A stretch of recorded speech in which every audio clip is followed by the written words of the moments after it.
Assalamualaikum warahmatullahi wabarakatuh. Sampurasun.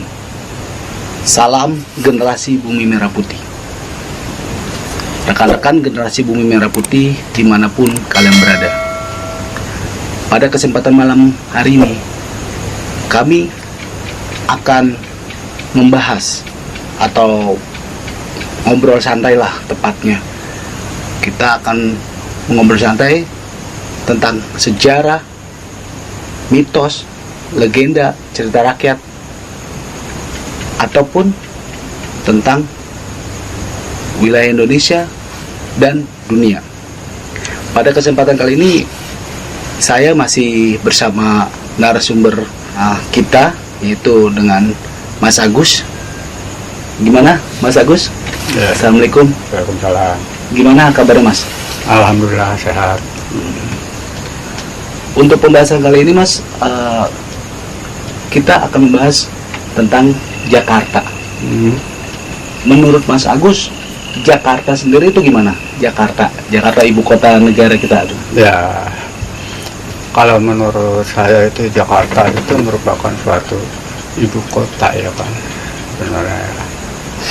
Tetapi di samping daripada ibu kota itu merupakan suatu benteng daripada yang ada di Indonesia. Nah, itu Jakarta menurut saya. Maksudnya benteng itu gimana? Benteng itu adalah satu, merupakan basis pertahanan. Pertahanan ini dalam segi spiritual yang pertama. Nah, yang kedua, pertahanan maritim. Nah, maritim pun bisa melingkupi ada keseluruhan daripada Nusantara. Kemudian yang ketiga, dari lingkaran maritim tersebut masuk ke wilayah yang ada di Pulau Jawa. Nah, dari Pulau Jawa itu melingkupi keseluruhan daripada wilayah yang ada di Nusantara hingga mencapai seluruh dunia. Nah, itu sesuatu yang di luar logika kita ya. Secara spiritual. Ya, seperti itu.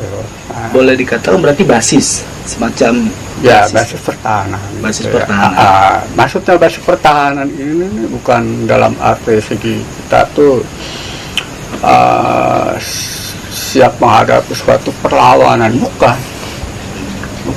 Tetapi dalam segi moral. Moral itu artinya itu penjiwaan pribadi seseorang maupun bangsa. Nah, itu ada di Jakarta sebenarnya. Makanya dikatakan ibu kota. Gitu. Arti definisi yang lainnya apa tuh, Mas? Definisi yang lainnya ibu kota itu selain itu ya merupakan suatu keterkaitan daripada sejarah juga gitu ya. Jadi sejarahnya Jakarta itu sebenarnya itu tidak banyak orang yang mengetahui. Yang mungkin sejarahnya itu mengetahui hanya pada saat dari sebelum hari kemerdekaan ataupun sejarah setelah kemerdekaan. Nah, seperti itu. Berarti boleh dikatakan Jakarta sebagai ibu kota negara itu punya fungsi peranan yang penting buat bangsa ini dan dunia. Jakarta itu merupakan suatu peranan penting atau dikatakan sentral. Dari sisi kebudayaan pun Jakarta merupakan suatu sisi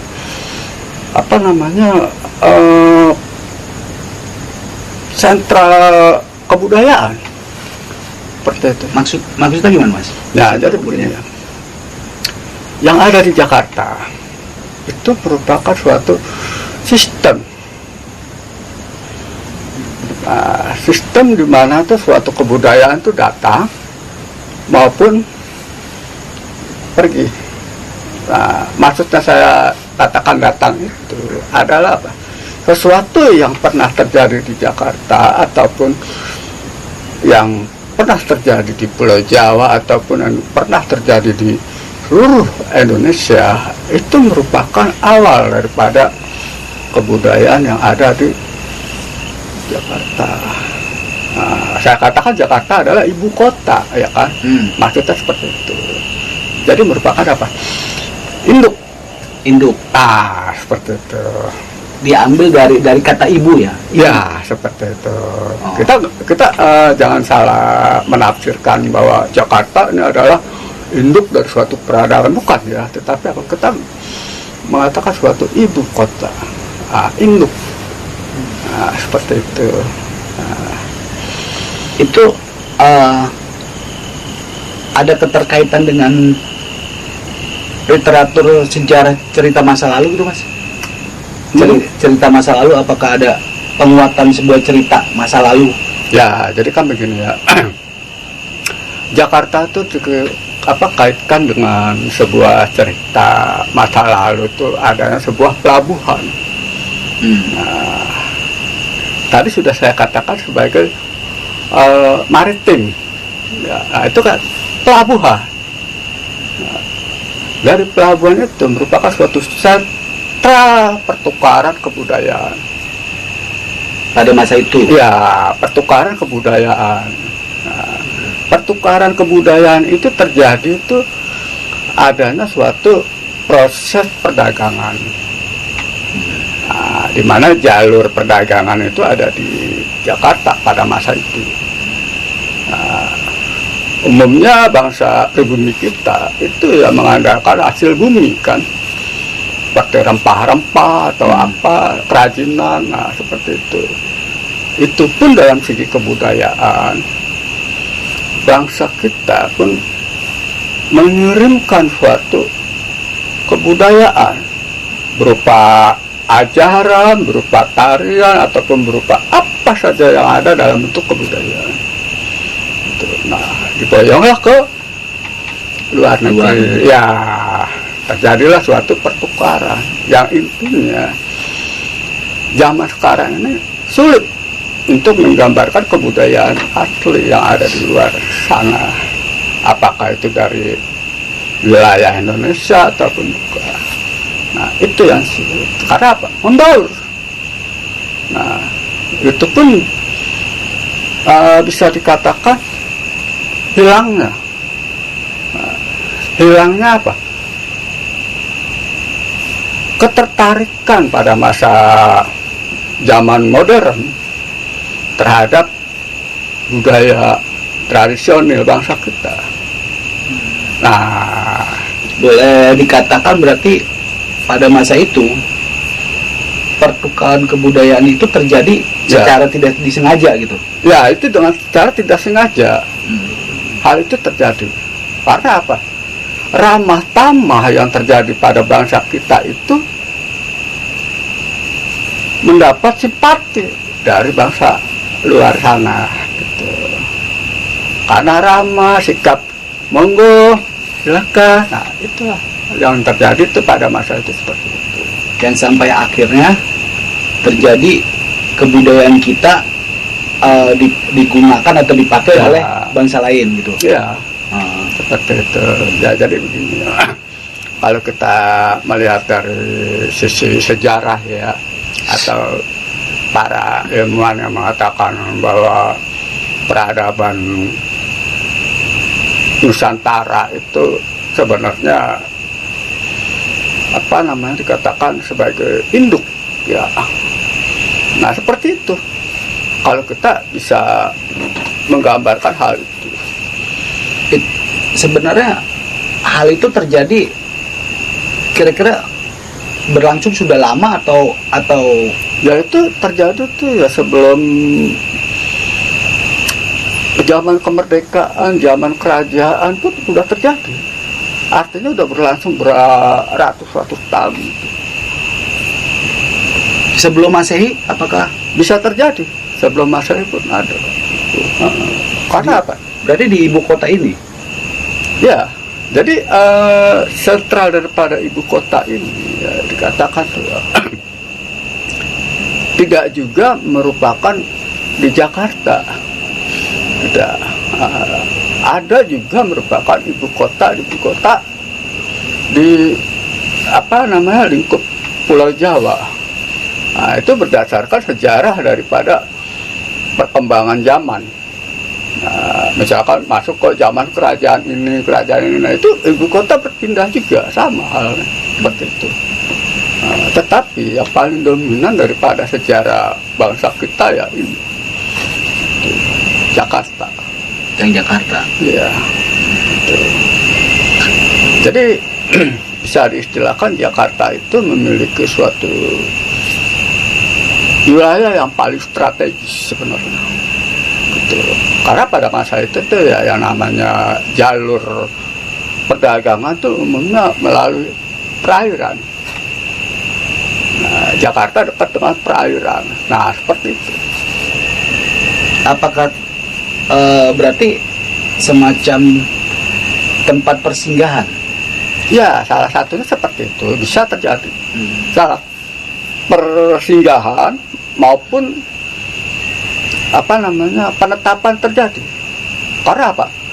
Arus dari luar sana itu menetap di Jakarta, kemudian menyebar ke wilayah Pulau Jawa maupun seluruh Nusantara, itu bisa terjadi. Bisa. Berarti pada zaman itu katakanlah kita bicara arah lingkup daripada perairan ya, lingkup daripada perairan. Katakanlah yang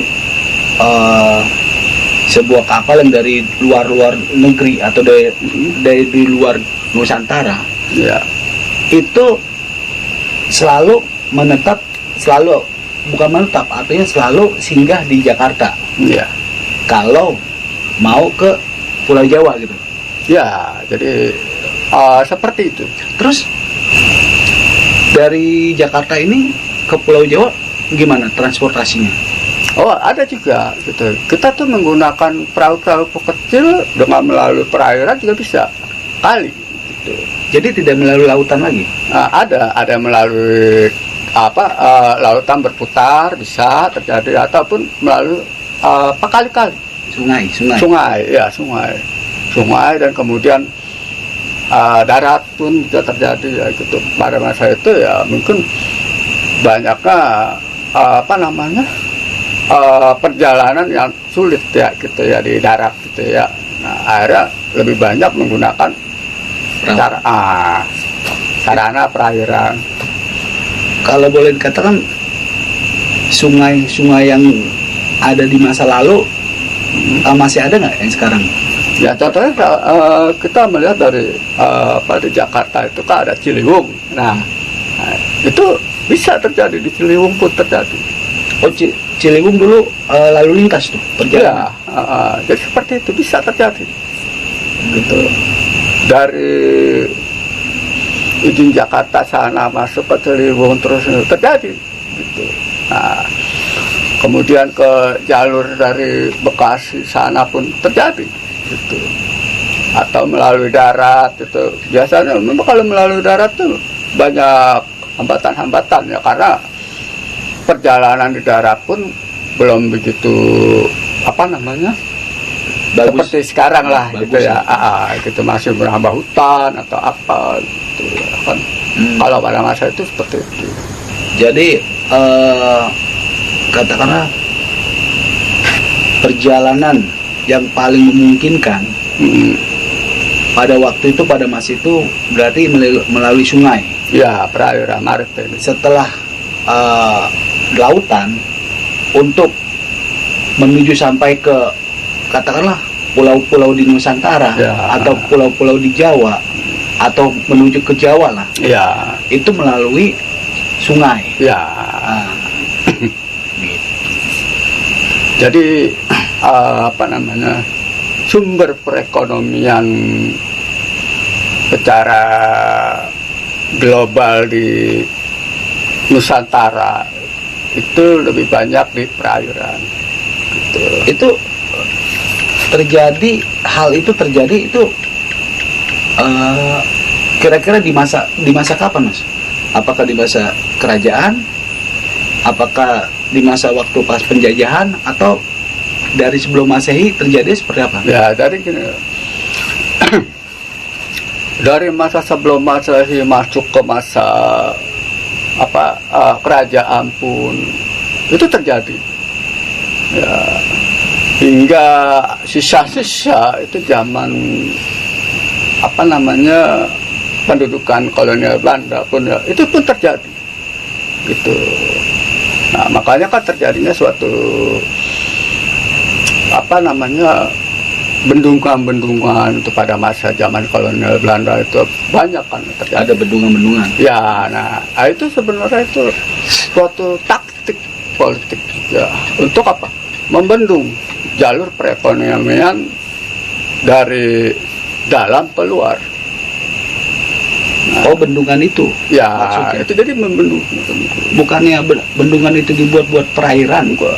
Oh. Jadi ya dengan istilah macam irigasi ataupun mungkin gitu. Tetapi politiknya itu, taktiknya itu adalah untuk membendung jalur daripada perekonomian. Nah, itu betapa susahnya itu. Tujuannya? Ya. Tujuannya buat apa? Pada waktu itu tujuan katakanlah penjajah lah ya. Penjajah pada waktu bendungan itu kan zaman-zaman Belanda ya. Tujuannya buat apa dia? Membendung jalur perekonomian maksudnya buat apa? Ya tujuannya apa? Satu, itu ya jalur perekonomian itu akan semakin sulit ditempuh. Ya itu mempersulit. Begitupun jalur kebudayaan. Begitupun untuk memberikan suatu komunikasi antara di perairan maupun di dalam. Nah, itu akan memberikan suatu kesulitan, hambatan seperti itu. Nah, makanya kan pada masa itu tuh bisa dikatakan itu merupakan sesuatu yang zaman paling sulit. Nah, gitu. Boleh dikatakan sulitnya berarti perekonomian kita. Perekonomian untuk katakanlah masyarakat setempat lah, untuk perekonomian. Salah satunya seperti itu. Ya, jadi apa? Masyarakat lokal setempat gitu ya. Itu mengalami suatu kesulitan dalam bidang perekonomian. Karena apa? Sumber utama bangsa kita adalah perekonomian. Dari hasil bumi, nah contohnya kan itu kan. Ataupun dari hasil pertanian, nah itu. Sebenarnya itu pertanian itu yang ada di Nusantara ya. Itu merupakan suatu komoditas paling baik gitu loh. Istilahnya apa? Bisa dikatakan semacam bibit unggul. Seperti itu. Karena apa? Pelestarian alamnya itu dijaga. Gitu. Nah, jadi masyarakat lokal bangsa kita yang dulu itu ya, itu selalu menjaga ekosistem. Nah, untuk menjaga hasil daripada pertanian tersebut. Jadi seperti itu. Mungkin bangsa penjajah ataupun bangsa di luar sana itu mengetahui hal tersebut gitu ya. Jadi ya digunakanlah taktik untuk menguasai seumpama seperti itu. Bagaimana caranya mendapatkan hasil yang banyak gitu, dengan pembayaran yang sedikit seumpamanya. Nah seperti itu. Jadi ya bangsa kita itu mendapatkan hasil yang kurang memuaskan. Dibodohi, berarti dibodohi. Ya salah satunya seperti itu. Berarti dengan kata lain, katakanlah penjajah ini datang mengambil hasil kekayaan kita Ya. dengan pembayaran sedikit, Ya, dijual dengan harga yang ya. besar gitu. Keuntungan mereka. Nah, berarti untuk masyarakat kita sendiri itu miskin lah, atau merasa dibodohi, jadi perekonomiannya kurang. Tetapi begini ya, kalau kita mengatakan dibodohi ataupun bagaimana gitu, itu sepertinya kita kurang bijaksana ya gitu ya. Jadi begini, makna daripada apa namanya welas asih gitu loh bangsa kita gitu. Karena apa? Memberikan sesuatu itu dengan hati. Disitulah letak daripada keharmonisan bangsa kita yang dimanfaatkan oleh bangsa luar. Artinya apa? Sikap daripada gotong royong ataupun sikap daripada saling memberi, belas asih, kasih sayang gitu ya, itu tuh sangat tinggi. Karena apa? Menjunjung tinggi apa yang ada di dalam dirinya dan alamnya maupun Tuhan. Nah, itu bangsa lokal kita di situ. Jadi di situ kita sudah menunjukkan namanya adat istiadat kita ya. Ya, jadi perilaku kita. Gitu. Ya, adat istiadat itu sangat dijaga. Tradisi pun sekalipun itu sangat dilestarikan benar-benar. Nah, seperti itu. Ya, itulah warisan nenek moyang kita ya. Ya. Warisan nenek moyang leluhur kita. Benar ya. Jadi pada prinsipnya warisan nenek moyang itu untuk kerukunan, kerukunan antar sesama. Terus adat istiadatnya benar-benar lestari lah ya, terjaga, lestari gitu ya. Gitu. Sampai turun temurun, sampai terjadinya ada penjajah masuk, gitu. Ya, seperti itu.